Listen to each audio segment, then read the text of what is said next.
Assalamualaikum warahmatullahi wabarakatuh.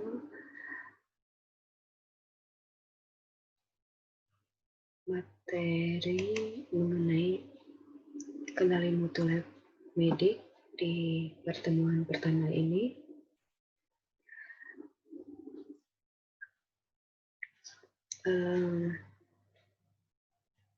Pentingnya mengenai kenali mutu lab medik ini sebagai penunjang pengetahuan tentang pasca analitik dalam proses pemeriksaan. Jadi materi ini sangat penting buat ATLM yang bekerja di rumah sakit ataupun di lab puskesmas, lab klinik umumnya.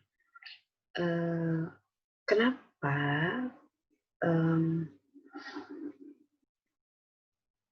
pengendalian lab mutu itu hubungannya nanti dengan kualitas dari pemeriksaan lab medik itu sendiri. Artinya berhubungan dengan hasil pemeriksaan yang akan dikeluarkan setelah pemeriksaan. Nah,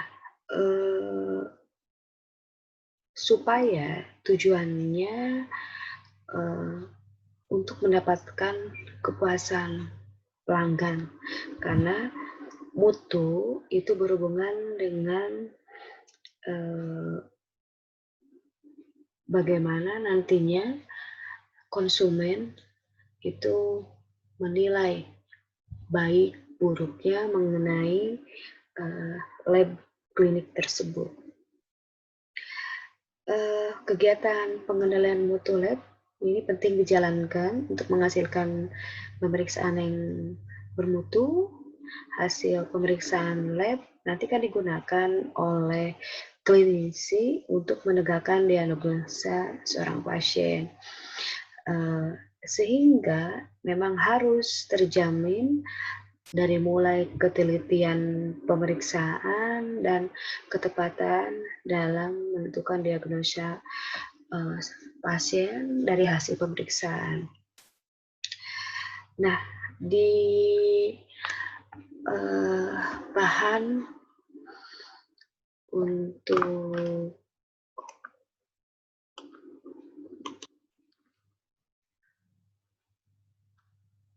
materi UAS, materi UTS, nanti pengendalian mutu lab ini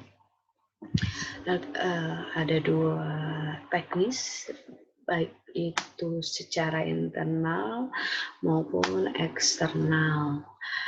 Tahapannya sama, yang membedakan adalah yang melakukan dari proses pemantauan itu sendiri. Ini tadi ya tujuannya bahwa untuk menegakkan diagnosa seorang pasien. Sebelum hasil pemeriksaan dikeluarkan oleh seorang ATLM, baik dia bertindak sebagai pemeriksa maupun validator, quality control dari proses pemeriksaan itu sendiri harus dilakukan. Ya. Nah, ini materi UTS untuk kendali lab mutu ini. Yang pertama ada dasar-dasar pengendalian mutu, strategi FABQ framework untuk tercapainya mutu lab, pemeriksaan lab medik, sumber kesalahan pada pra-analitik, analitik dan pasca analitik, uji kualitas bahan lab seperti reagen, bahan standar, bahan kontrol dan air, kalibrasi alat, instrumen lab kesehatan, dan terakhir keandalan tes lab medik. Materi pertama yaitu ada dasar-dasar pengendalian mutu lab. Di sini ada dua bahasan. Yang pertama mengenai ruang lingkup pengendalian mutu, dan yang kedua ada pengenalan tahap-tahap pengendalian mutu. Nah, mutu ini mungkin nama lainnya adalah suatu kualitas. Untuk menghasilkan pemeriksaan lab yang dapat dipercaya, tahapan lab ini memang harus bisa dikendalikan, ya. Untuk apa? Supaya kualitas yang dihasilkan dalam pemeriksaan itu baik, ya, dan aman juga terjamin. Nah, mutu ini ada konsep dari beberapa tokoh mengenai mutu itu sendiri, pengertiannya. Yang pertama itu dari William Edwards Deming, ada dari Philip B. Crosby, dan J.M. Juran. Menurut William Edwards Deming, mutu adalah kesesuaian kebutuhan pasar atau konsumen. Mutu tidak berarti segala sesuatu terbaik, tetapi pemberian kepada pelanggan tentang apa yang mereka inginkan dengan tingkat kesamaan yang didapat, diprediksi, serta tergantungnya terhadap harga yang dibayar. Nah, di sini William Edwards Deming ini menjelaskan bahwa mutu atau yang disebut dengan mutu itu ini hubungannya adalah bagaimana kesesuaian produk dengan kepuasan dari konsumennya, seperti itu, ya. Atau berupa barang, jasa, sesuai enggak nih dengan kepuasan yang didapatkan oleh konsumennya. Mutu menurut Philip B. Crosby, yaitu sesuatu dengan yang disyaratkan atau yang distandarkan. Jadi menurut Philip ini, mutu itu dari jasa dan barangnya itu awalnya sudah ditentukan dulu. Syarat dan distandarkannya harus seperti apa. Jadi baru keluarlah jasa ataupun barang. Ya, ada 4 ketentuan yang ditetapkan oleh Philip B. Crosby ini. Yang pertama, definisi mutu harus sesuai dengan persyaratan. Sistem mutu adalah pencegahan. Kemudian standar kerja itu harus zero defect. Artinya bahwa ya jasa atau barang itu di awal itu harus serba benar. Itu harus serba benar, artinya tidak boleh salah, maupun orang ataupun jasa kamu tidak boleh salah gitu. Jadi memang pada saat mengeluarkan jasa atau barang itu sudah distandarkan gitu. Seperti itu. Pengukuran mutu adalah biaya mutu. Artinya bahwa kalau konsumen tidak puas, ya menurut Philip B. Crosby ini itu sebanding dengan kerugian dari biaya yang dikeluarkan. Kemudian ada menurut J. Juran, mutu itu adalah kecocokan penggunaan produk atau fitness for use untuk memenuhi kebutuhan dan kepuasan pelanggan. Ada 5 ciri utama dari mutu yang didefinisikan J.M. Juran ini. Teknologi, yaitu kekuatan psikologis, rasa atau status, waktu, yaitu kehandalan, kontraktual, yaitu ada jaminan, etika, yaitu ada sopan santun.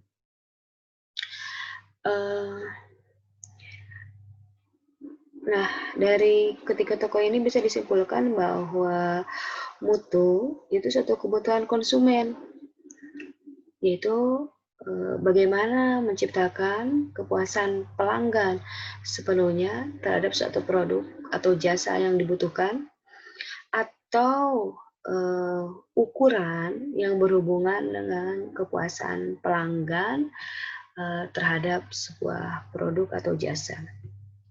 Ada juga yang didefinisikan oleh ISO 9000 bahwa mutu adalah bentuk keseluruhan dan karakteristik dari sebuah produk atau jasa yang mempunyai kemampuan untuk memuaskan kebutuhan yang dinyatakan atau tersirat ya.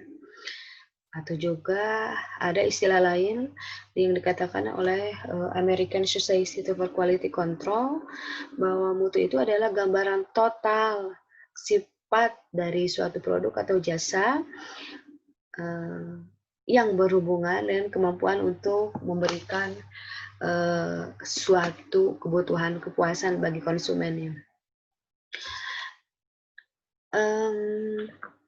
Nah, ini bagaimana sih mutu pada zaman modern seperti ini? Ada persyaratan dikatakan suatu jasa atau barang itu bermutu. Satu, bahwa sesuai dengan persyaratan. Kedua, sesuai dengan pemakaian. Dan yang ketiga, kepuasan pelanggan. Ya. Nah, kemudian mutu yang berhubungan lab klinik. Nah, mutu yang berhubungan dengan lab klinik ini output ya. Jadi bagaimana hasil yang dikeluarkan. Nah, ini tergantung dari sistem manajemen lab mutu di dalam lab itu tersebut. Makanya ada yang disebut dengan istilah PMI. Jadi sistem manajemen di dalam lab, ya, baik lab itu rumah sakit atau puskesmas atau lab klinik swasta lainnya, untuk menghasilkan kualitas yang bagus, maka perlu dikendalikan dulu kualitas tersebut itu oleh manajemen lab dengan pemantauan mutu internal. Artinya, kualitas dari tahapan pemeriksaan itu harus dikontrol oleh orang dalam, seperti itu. Nah, kemudian ada juga yang bagian dari sistem manajemen itu adalah GLP atau Good Laboratory Practice-nya. Bagaimana GLP ini harus dikuasai ya oleh seluruh petugas yang ada di ATLM. Ya, seperti itu.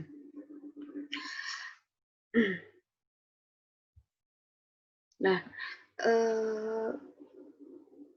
mutu tadi dikatakan bahwa dikeluarkan atau mutu kualitas dari lab medik ini tergantung dari sistem manajemennya. Harus menerapkan pendekatan model 5Q. Ada quality planning, quality practice, quality control, assurance, dan improvement. Ini akan dibahas di materi selanjutnya.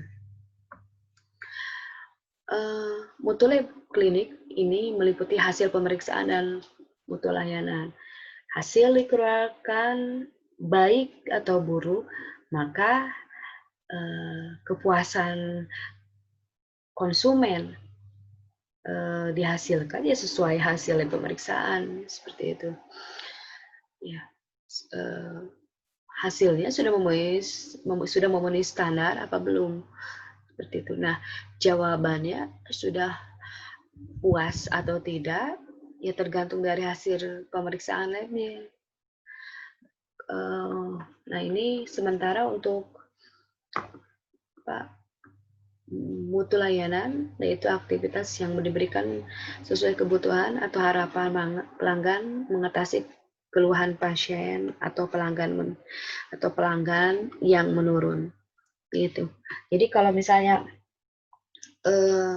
ditemukan suatu tingkat kepuasan pasien yang menurun, harus segera ditelusuri kesalahannya dari mana, ya. Apakah dari dokumen yang keluarkan, ataupun pada proses pelayanan pemeriksaan, ataupun dari hasil pemeriksaan, ya. Banyak banyak kesalahan yang sering dilakukan di lab medik ini, terutama pada saat mengeluarkan hasil. Nah, ini menurut Permenkes RI nomor 43 2017 bahwa pelayanan lab klinik merupakan bagian integral keseluruhan dari pelayanan kesehatan yang diperlukan untuk menegakkan diagnosis dengan menetapkan penyebab penyakit, menunjang sistem kewaspadaan dini, monitoring pengobatan, pemeliharaan kesehatan, dan pencegahan timbulnya penyakit. Ya, hasil pemeriksaan lab klinik yang bermutu itu memang jadi tujuan kegiatan pemeriksaan lab sehari-hari. Makanya seorang ATLM itu bertanggung jawab atas hasil pemeriksaan lab klinik yang bisa dipertanggungjawabkan. Pelayanan lab klinik itu harus fokus pada mutu, efektif, efisien, dan profesional.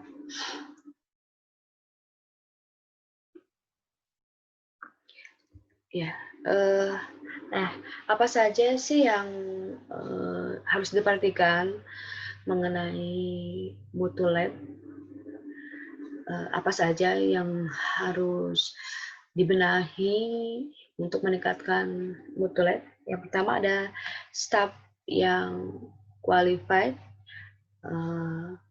lulusannya apakah linear apa tidak, sudah mendapatkan SDR apa belum, pelatihan apa saja yang pernah dilakukan gitu ya, seperti kayak teknik-teknik pemeriksaan, pelatihan alat gitu, atau ya semacam mengikuti pelatihan atau seminar-seminar yang membuat apa ya, yang meningkatkan pengayaan terhadap teknik pemeriksaan, fasilitas yang mencukupi atau memadai, ya seperti itu. Memang boleh konvensional, tapi kalau misalnya pemeriksaannya cukup banyak, itu harus didukung dengan fasilitas yang cukup, ya selain SDM tadi. Tapi tetap ya regen-regen untuk yang konvensional itu juga harus tetap ada. Untuk apa? Untuk validasi pemeriksaan, ya apabila sewaktu-waktu terjadi kesalahan pemeriksaan dengan alat, itu boleh dikonfirmasi dan harus dikonfirmasi dengan yang regional. Tersedianya pemeriksaan yang memadai, yaitu juga ada hubungannya dengan alat dan SDM. Berapa ATLM yang dibutuhkan, alat yang dibutuhkan, seperti itu. Adanya SOP itu harus ada ya, minimal memang gini, untuk SOP ada kalau gampang lupa itu alangkah baiknya ditempel seperti itu ya. Dan memang untuk SOP ini harus sering di-upgrade karena untuk alat biasanya ganti alat, ya SOP-nya kadang baru lagi. Kemudian spesimen yang cukup dan memenuhi syarat. Nah ini juga mempengaruhi hasil pemeriksaan. Spesimen yang seperti apa yang diterima, ya itu harus tahu, karena kalau sampel atau spesimennya tidak memenuhi syarat, ya harus ditolak. Ini karena nanti berhubungan dengan kualitas atau mutu dari lab medik itu sendiri. Penanganan penyerahan spesimen yang baik, ya seperti adanya dokumen, persetujuan, gitu ya. Processing spesimen yang baik, itu tadi teknik pemeriksaan yang terus di-upgrade, ya. Ada identifikasi aliquoting dan distribusi sampel yang benar. Aliquot itu memindahkan sampel-sampel ke ukuran sampel yang mikro gitu ya. Jadi di aliquot. Kemudian keadaan hasil pemeriksaan ini biasanya harus melibatkan validator ya atau kepala labnya. Jadi jangan sampai mengeluarkan hasil lab itu sendiri.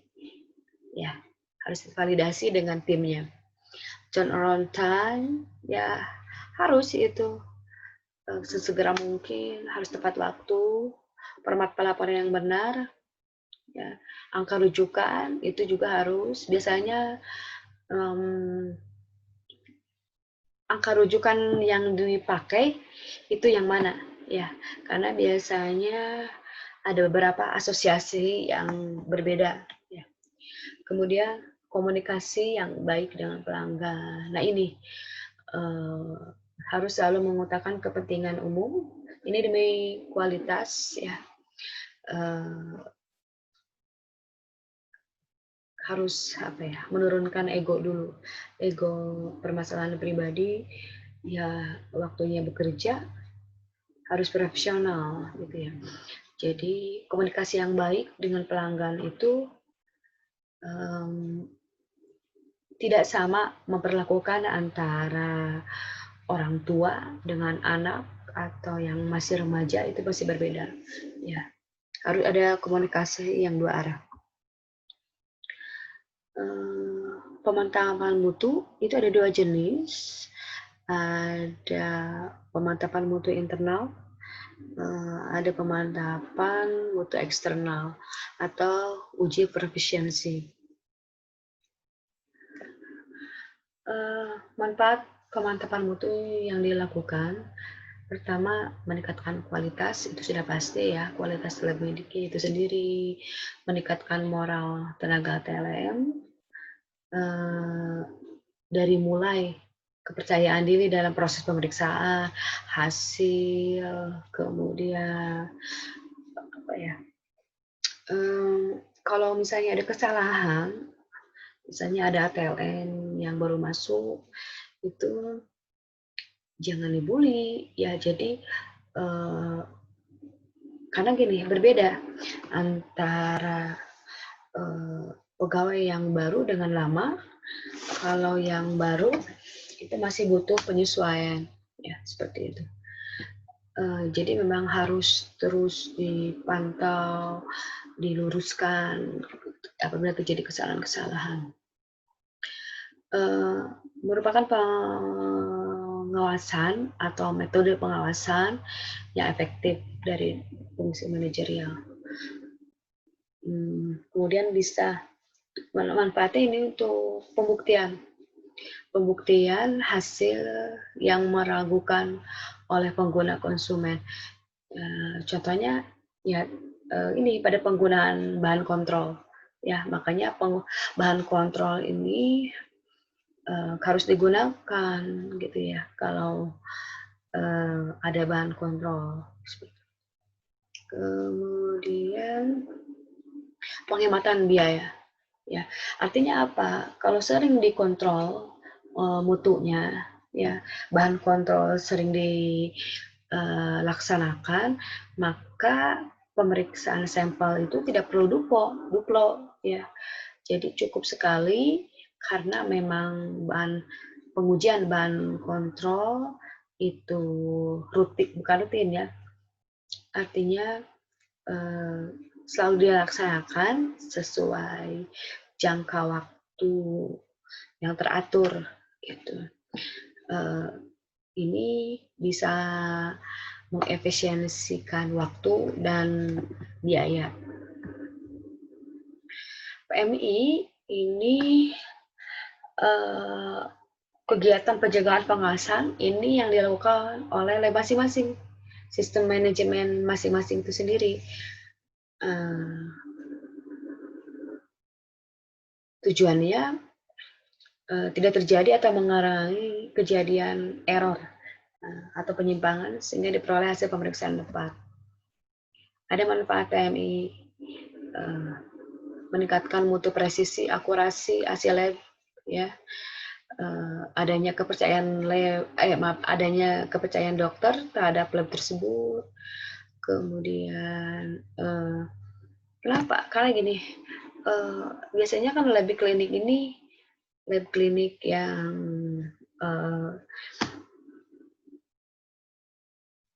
mandiri itu biasanya bekerja sama dengan praktek-praktek dokter gitu ya. Kalau dia dosanya bagus, hasilnya hasil pemeriksaannya bagus, akurat, itu ya meningkatkan kepercayaan dokter dan hubungannya adalah peningkatan salary ya di lab itu sendiri. Kemudian pimpinan lab akan mudah melaksanakan pengawasan terhadap hasil lab karena PM ini ya dilakukan oleh sistem manajemen orang dalamnya gitu ya. Kepercayaan yang tinggi terhadap hasil lab ini akan membawa pengaruh pada moral karyawan yang akhirnya akan meningkatkan disiplin kerja lab tersebut. Kualitasnya bagus, ya pegawai di lab itu semangat buat kerjanya gitu ya. Tujuan dari pemantapan multi internal ini sebagai metode pemeriksaan ya untuk memantapkan penyempurnaan metode-metode pemeriksaan keseluruhan, mempertinggi kesiapan tenaga tadi untuk mengefisiensikan pengeluaran. Di sini juga bisa jadi alat evaluasi, tidak mengulangi kesalahan-kesalahan yang pernah dilakukan, meminimalisir kesalahan dalam pemeriksaan gitu. Kemudian juga ini sebagai suatu upgrade ya, mengupgrade ilmu dan teknik-teknik pemeriksaan. Ya, tadi mendeteksi penyimpangan dan tahu sumbernya. Apakah kesalahannya terjadi di pra-analitik, analitik, atau pasca analitiknya. Membantu perbaikan pelayanan kepada customer atau konsumen. PME, pemantapan mutu eksternal. Nah, ini pemantauan mutu yang dilakukan oleh pihak luar, biasanya dari Dinkes atau PDS Patklin ya, dari pihak luar lah. Itu. Untuk apa? Sama tujuannya menilai, memantau penampilan lab. Ya. Biasanya dilakukan oleh tadi pemerintah, swasta atau internasional. Ini di Permenkes nomor 411 tahun 2010 wajib melaksanakan PME, pemantapan mutu eksternal yang diakui oleh pemerintah. Pemerintah menyelenggarakan pemantapan mutu eksternal ini untuk berbagai pemeriksaan dan diselenggarakan pada berbagai tingkatan, ada nasional, regional, provinsi atau wilayah. Manfaatnya apa? Menunjukkan performance atau penampilan lab yang bersangkutan dalam bidang pemeriksaan yang ditentukan. Nah ini kapan pelaksanaan teknisnya seperti apa? Tidak ada diperlukan secara khusus, jadi seperti biasa aja melakukan pemeriksaan gitu. Jadi menggunakan metode Regen yang biasa dipakai gitu ya. Jadi kalau tidak salah itu pihak dari asosiasi PME-nya itu hanya mengirimkan Regen, hanya memberikan Regennya saja, kapan jadwal di pengirimannya gitu. Kemudian ya dipakai pada saat melakukan pemeriksaan pasien umum seperti itu. Ya. Jadi nanti nilai yang diperoleh dari penyelenggaraan itu dicatat, evaluasi, laporan ke pihak PME ya, sehingga nanti dilihat kesalahan apa yang diperbaiki ya untuk meningkatkan mutu pemeriksaan. Nah, ini hati-hati, tidak boleh ada apa ya, jangan borang gitu ya. Jadi tidak ada pembohongan publik gitu ya. Nah, ini nanti dilihat hasilnya dinyatakan dengan kriteria baik, sedang atau buruk. Ada sertifikatnya juga ya. Pengenalan tahap pengendalian mutu.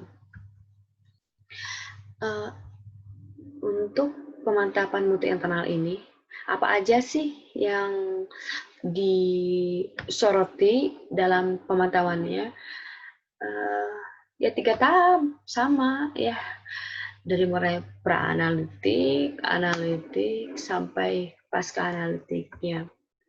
Ya, di pra-analitik yang dipantaunya bagaimana persiapan pasien, identitas spesimen, pengambilan penampungan spesimen, ya, penanganan spesimen, pengiriman spesimen, transport, ya. Penanganan spesimen ini berhubungan dengan stabilitas spesimen, ya. Di suhu berapa penyimpanan spesimennya, kemudian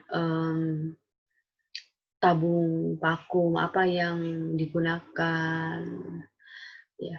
Kemudian pengolahan dan penyiapan spesimen seperti sentrifugasi, bisa aja alat ya. Kalau alat itu masuk di analitik, ya. Seperti kita ketahui bahwa kesalahan yang paling besar dalam proses pemeriksaan itu ada di tahap pra-analitik, itu sampai 60% sampai 70%. Nah, jadi memang resikonya paling besar di sini, karena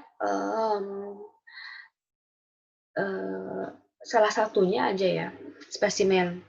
Kalau spesimennya tidak memenuhi syarat, itu harusnya ditolak, ya. Jangan memaksakan diri, karena itu nanti hubungannya dengan hasil pemeriksaan yang dikeluarkan. Jangan karena duitnya gede atau misalnya udah deh bayar segini, tidak seperti itu. Tetap jadi ada aturan-aturan yang berlaku bahwa spesimen yang diperiksa itu harus memenuhi syarat. Ya, seperti itu. Tahap analitik. Di tahap analitik ini pemeriksaan spesimen, pemeliharaan dan kalibrasi alat, uji kualitas regen, uji ketelitian dan ketepatan. Di sini juga ada ini K3. Ya, K3 ini juga mempengaruhi tahap analitik. Ya, kehati-hatian dalam proses pemeriksaan.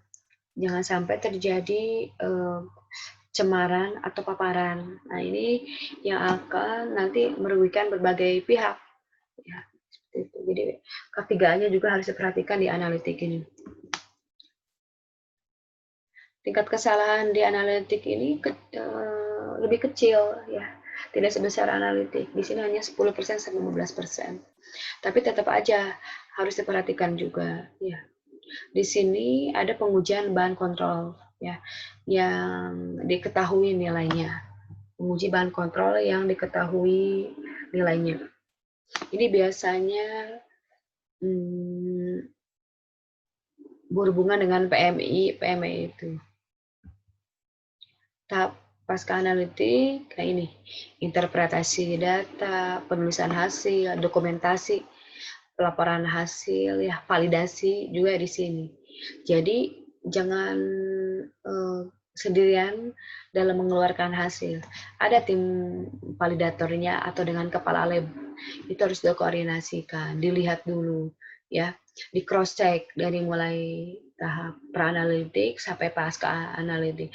Kalau sudah valid hasilnya, spesimen yang diperiksa memenuhi syarat, persiapan pasiennya oke, kemudian alat yang digunakan sudah dikalibrasi, diuji bahan kontrolnya, kemudian metode yang digunakan benar, pas saat divalidasi itu bagus, hasil boleh dikeluarkan. Seperti itu. Tingkat kesalahannya ini hanya 15% sampai 20%. Yang paling tinggi itu di pra-analitik. Ya, hati-hati juga dalam kesalahan menginterpretasikan dan melaporkan hasil pemeriksaan. Ya, seperti itu. Ini bahaya bagi pasien, nanti bahaya dalam terapi pasiennya, itu ya. Pengaruh beberapa faktor dalam mendapatkan mutu pemeriksaan lab. Ada faktor-faktor yang mempengaruhi mutu pemeriksaan lab. Yang pertama ada variasi analitik. Ini berhubungan dengan alat, metode, bahan pemeriksaan, reagen ya. Reagen yang sudah kadaluarsa, bahan kadaluarsa, air yang digunakan salah, ya hati-hati ya. Jenis air itu kan ada 3, ada jenis air 1, 2, dan 3, itu harus tahu fungsinya untuk apa. Kemudian metode, itu selalu metode yang terbaru, metode yang up to date, itu harus yang selalu digunakan. Kemudian peralatan dari mulai alat yang terkalibrasi, kemudian alat yang sering di maintenance, yaitu mempengaruhi hasil pemeriksaan. Faktor non-analitik ada 3. Kalau non-analitik dari pre-analitik, ini ketatausahaan ya. Ketatausahaan lebih ke pencatatan dokumentasi ya. Contoh gejala-gejala yang dimunculkan sehingga menyebabkan kesalahan pemeriksaan gitu ya. Persiapan penderita yang harusnya puasa dia tidak puasa, kemudian penggunaan obat yang tidak terkontrol, harusnya tidak boleh minum obat tertentu, tapi karena tidak dikoreksi, maka tanpa sepengetahuan dia mengkonsumsi obat. Itu akan mempengaruhi juga si pemeriksaan. Pengumpulan spesimen atau spesimen collection juga itu mempengaruhi ya. Kemudian penanganan sampel. Itu hubungannya dengan stabilitas sampel. Suhu ruang atau penundaan pemeriksaan yang terlalu lama juga mempengaruhi. Kemudian analitik itu ada reagen, bisa berpengaruh ya, reagen yang kadaluarsa, peralatan yang jarang dikalibrasi, kontrol atau bakuan, metode yang yang tidak di-upgrade atau yang tidak up to date juga itu mempengaruhi ya, seperti itu. Atau ATLM itu sendiri ya, mungkin dia tidak ada dalam keadaan fit atau kurang fokus, itu juga bisa mempengaruhi. Pasca analitik, nah ini mulai di perhitungan rumus, kan ada ya pemeriksaan yang harus dihitung. Seperti itu. Cara menilai ketatausahaan juga, itu pendokumentasian, itu juga mempengaruhi kesalahan dalam mendokumentasikan. Kemudian penanganan informasi, itu juga mempengaruhi. Nah ya, ini bagian dari faktor yang mempengaruhi mutu pemeriksaan lab. Ada non-analytical, non-analitik ini ya pre-analisisnya. Ada bagian analisisnya seperti itu. Oke, demikian pemaparan materi mengenai di pertemuan pertama ini. Untuk pelatihan soal bisa dikerjakan di quiz e-learning-nya. Terima kasih.